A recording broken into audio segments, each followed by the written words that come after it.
What is your best cheating on a test story you had in school? Our APUS history teacher was notorious for making impossible tests, random Civil War generals, obscure treaty dates, specific battle locations that required memorizing every footnote. Even the kids who usually aced everything struggled to break 70. After failing the first test, I knew I needed a new strategy. That's when someone from first period changed everything. I can't remember exactly how it ended up in my hands. Maybe through a friend of a friend, or someone who owed me a favor. But somehow, this kid who had the class first period had managed to get the answer key online after taking the test. 40 questions, all multiple choice. Since they had it first period and I had it sixth period, I had all day to come up with a plan. The problem was getting the information into the classroom without getting caught.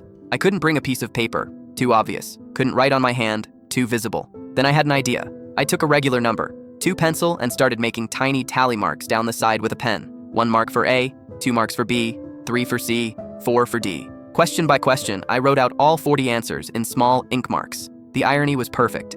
I'd be cheating with the very tool I was supposed to use for the test. That afternoon, I walked into sixth period trying to act normal. My heart was pounding as our teacher handed out the test packets, but I kept my expression neutral.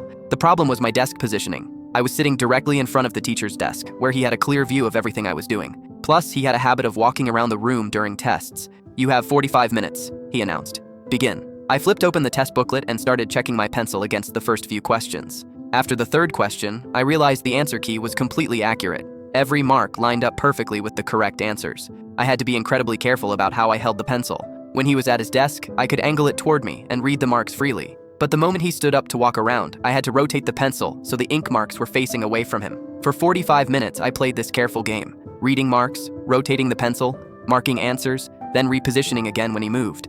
I deliberately missed a few questions on purpose. Everyone knows you always miss a few. The hardest part was trying not to look too confident. I had to occasionally pause, pretend to think, maybe erase an answer and rewrite it, acting like I was actually struggling with the material instead of just copying from my cheat sheet. When time was called, I handed in my test feeling a mixture of relief and disbelief. The answer key had been completely accurate. Looking back, it all went way too smoothly. I was scared the whole time, but everything worked perfectly. A few days later, our teacher handed back the graded exams. I got a 90, the highest grade I'd ever received in that class. Walking out that day, I couldn't stop grinning. I'd learned absolutely nothing about history, but I definitely mastered the art of survival.